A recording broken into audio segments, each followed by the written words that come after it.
Assalamualaikum warahmatullahi wabarakatuh.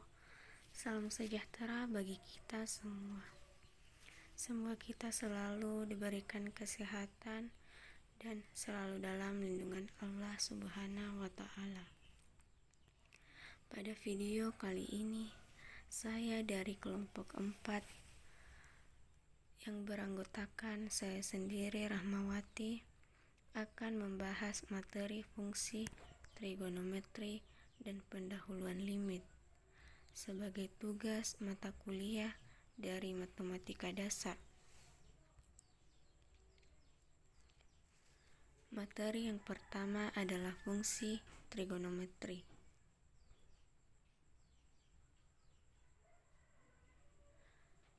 Sebelum lebih lanjut ke materi, ada baiknya kita mempelajari definisi trigonometri.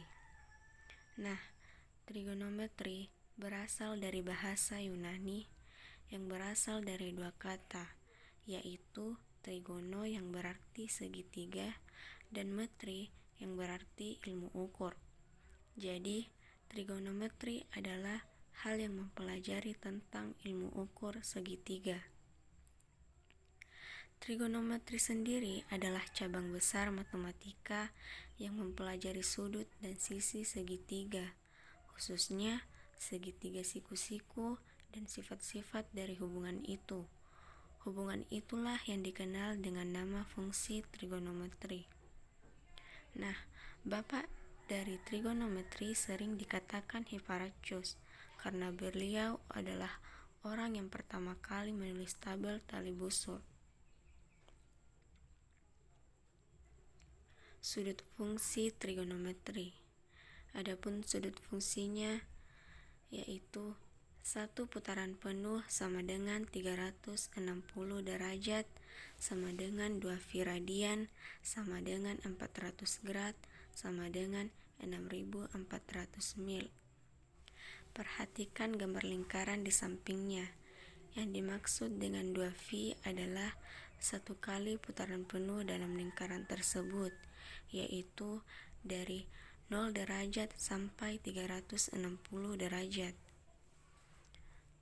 Panjang keliling lingkaran dengan jari-jari R adalah 2 πr. Bila dipilih jari-jari 1 radian, maka keliling lingkaran adalah 2 πr. Bilangan inilah yang selanjutnya dipilih sebagai satuan radian untuk satu putaran penuh.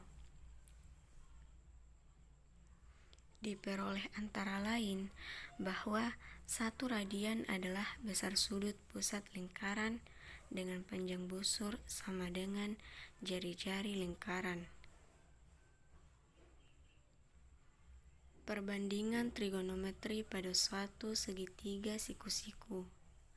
Perhatikan gambar segitiga ABC. Tetanya berada pada sudut A, maka yang sebagai sisi depan adalah CB, sebagai sisi miring adalah AB, dan sebagai sisi samping adalah AC. Dari gambar segitiga ABC tersebut, maka dapat diperoleh persamaan, yaitu sin theta sama dengan depan per miring, cos theta sama dengan samping per miring, tan theta sama dengan depan per samping, kosekan theta sama dengan 1 per sin theta, sekan theta sama dengan 1 per cos theta, dan kotangen theta sama dengan 1 per tan theta. Aturan-aturan pada segitiga ABC.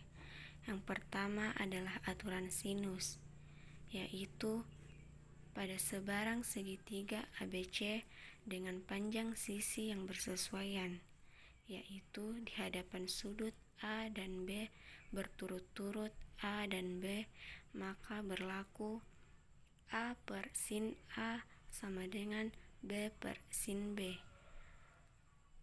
Aturan sinus dapat pula digabungkan dengan sifat lingkaran luar segitiga, maka dapat diperoleh persamaan, yaitu A per sin A sama dengan 2R. Yang kedua adalah aturan kosinus, yaitu pada sebarang segitiga ABC dengan panjang sisi yang bersesuaian atau di hadapan sudut A, B, dan C berturut-turut A, B, dan C, maka berlaku pula persamaannya, yaitu A kuadrat sama dengan B kuadrat tambah C kuadrat kurang 2BC cos A, atau cos A sama dengan B kuadrat tambah C kuadrat kurang A kuadrat per 2BC. Fungsi trigonometri di berbagai kuadran.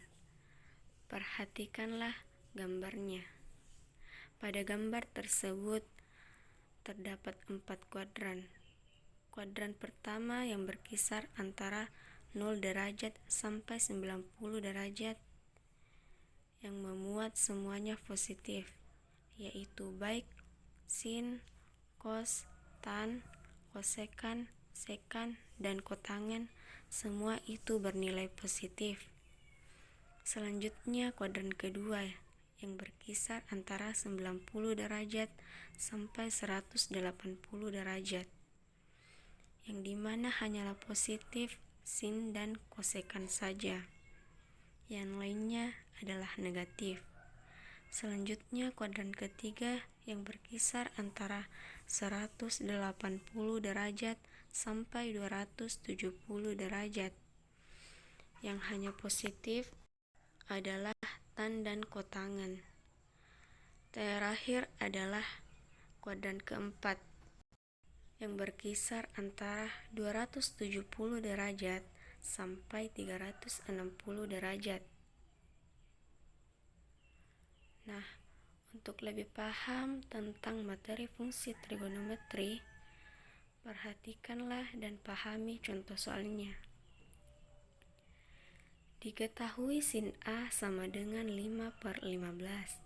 Jika panjang A sama dengan 15, maka nilai dari cos A dan tan A adalah, penyelesaiannya yaitu langkah pertama menggambar segitiga ABC. Sebagai sudut di sini adalah A, maka sebagai sisi depan yaitu CB atau diberi simbol A kecil, sebagai sisi miring yaitu AB atau diberi simbol B kecil, dan sebagai sisi samping adalah CA atau diberi simbol C. Langkah kedua yaitu mengambil rumus sin A. Rumusnya yaitu A per B atau depan per sisi miring. Sin A sama dengan 5/15 diambil dari diketahuinya di soal, dan 15 per B di mana A-nya juga sudah diketahui di soal. Maka setelah itu dikali silanglah. 5 dikali B 5B, dan 5 dikali 15 sama dengan 225. Maka B sama dengan 225 per 5 sama dengan 45. Langkah ketiga adalah mencari sisi C, yang dimana rumus sisi C dapat diketahui dari menggunakan Pythagoras. Jika bukan sisi miring yang dicari, maka dikurangkan saja, yaitu B kuadrat kurang A kuadrat sama dengan B-nya 45 kuadrat, A-nya 15 kuadrat. Jadi C sama dengan 2025 kurang 225 sama dengan 30 akar 2. Langkah terakhir adalah mencari masing-masing yang diinginkan di soal, yaitu cos A dan tan A. Di mana cos A rumusnya yaitu C per B. Maka C per B sama dengan 30 akar 2 per 5, atau yang lebih sederhananya sama dengan 2 akar 2 per 3. Selanjutnya adalah tan A, sama dengan A per C, sama dengan 15/30 akar 2, sama dengan 1/2 akar 2, atau sama dengan 1/4 akar 2. Materi yang kedua adalah pendahuluan limit. Limit dapat dikatakan sebagai prediksi nilai ordinat yang didapat pada suatu titik. Nilai limit diperoleh dengan pendekatan dari sisi kanan dan sisi kiri. Jika nilai limit dari sisi kanan dengan nilai limit dari kanan, maka fungsi f(x) mempunyai nilai limit.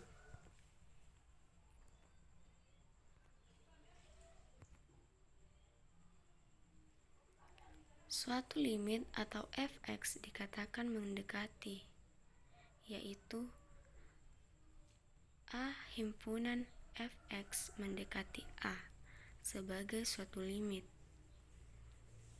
Bila x mendekati A, maka dinotasikan dengan limit f(x) sama dengan A, di mana limit f(x) x-nya mendekati A. Yang terakhir adalah cara mengerjakan limit. Ada 4 cara dalam mengerjakan limit. Yang pertama, substitusi langsung. Kedua, faktorisasi. Ketiga, mengalihkan dengan bilangan sekawan. Dan yang terakhir, membagi dengan variabel pangkat tertinggi. Demikianlah pemaparan dari saya. Terima kasih. Wassalamualaikum warahmatullahi wabarakatuh.